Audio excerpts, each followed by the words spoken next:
Earlier today, I talked with Josh Douglas, a professor at the University of Kentucky's Law School. He teaches and researches election law and voting rights. He's also the author of Vote for Us: How to Take Back Our Elections and Change the Future of Voting. Here's our conversation. Professor, with this election, we've heard historic, we've heard unprecedented. Given your areas of expertise, which part of this process to this point would you say has surprised you or stood out?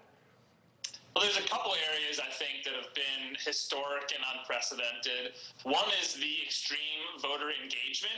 We're seeing more votes, especially more early votes, than ever before. I think some of that has to do with the pandemic and states expanding the ability to vote. And then there's just really a lot of voter engagement, probably directed by Donald Trump on both sides, really galvanizing both his supporters and his opponents. Yeah. I guess the second place, a surprising area would be the sheer amount of litigation. We've had a historic amount of litigation about how to run this election in 2020. Well, let's talk about that for a minute, because there have been a number of legal challenges already, with the Supreme Court weighing in on a number of ballot counting issues after Election Day. What has been your reaction to what's happened so far? I think we're seeing really extreme deference to state legislatures and state election officials. And the courts, and this includes the lower federal courts as well as the Supreme Court, has really indicated that they're not going to protect the constitutional right to vote very robustly. Now, we did have a couple of orders from North Carolina and Pennsylvania that allowed absentee ballot extensions to go into force, but I think some of the statements from the justices are concerning about the protection of the constitutional right to vote. So let's look forward for just a second. I know you don't have a crystal ball, but do you anticipate, or would you be surprised by any legal challenges or issues after Election Day?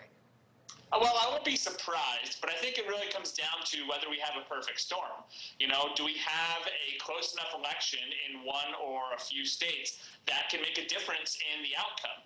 Bush v. Gore in 2000 came down to 537 votes in one state, Florida. So to have post-election litigation that's actually meaningful, you need to have that kind of similar perfect storm. Now, the one concerning aspect is you have states that are going to separate ballots that arrive after Election Day, particularly in Pennsylvania and Minnesota, after court challenges there. That gives you a bucket of ballots essentially to fight over after the election if it's close enough to make a difference. So we're set up for the perfect storm if it occurs, but these post-election challenges will only happen if the vote is close enough. So we're talking about millions of early ballots and mail-in ballots, and there are a number of states that haven't really done this before, especially with this kind of volume. Do you anticipate issues counting these votes? Well, it's going to take some time, and that's one thing we have to remember, is that on election night, we might not know the winner of the presidential election, but also know that we've never known for sure the winner of the presidential election, which is to say that election night projections are just that, a projection by the media of who won. The difference this year is we'll have a lot less information because of the amount of mail-in ballots and the time it takes to process them, especially in places like Michigan, Wisconsin, and Pennsylvania, which aren't allowed to start the processing of those ballots until Monday or Tuesday. So we may be delayed, particularly in those key states, just because they're not able to start the process early enough to give us an accurate vote total come election night. Giving a nod to your book, Vote for Us: How to Take Back Our Elections and Change the Future of Voting, how do you think what we're going through this year will impact elections in the future? Well, I think in two ways. One, again, I think we won't be able to rely on the federal courts, at least, and the U.S. Supreme Court to provide robust protection for the right to vote. I think that's really concerning because, we're supposed to have a constitutional right to vote, and the courts in the past have been more protective. And just the sheer amount of litigation and the sheer number of losses that voting rights plaintiffs have seen, I think it makes it clear that we probably can't count on the courts in the future.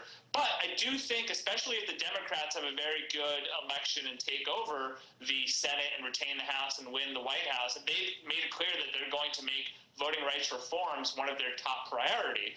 And so, obviously if the Republicans win, then we might see less action on that front. But I do think we might have more legislative changes in our voting processes that, because we can't rely on the courts, and the state legislatures and Congress will have to do it themselves. Perfect placement of the aforementioned book behind you there. Pick it up at your favorite bookseller. And as for the pumpkin on the other side, you need to get busy. You're running out of time. Got to get that thing carved. Yeah, no kidding. I'll be carving it with the word vote on it. All right. Probably tomorrow morning with my kids. So we'll look forward to having another message for everyone to vote this year. All right. Josh Douglas from the University of Kentucky. We look forward to having you with us here on NewsNation Election Night. We'll see you soon. I look forward to it.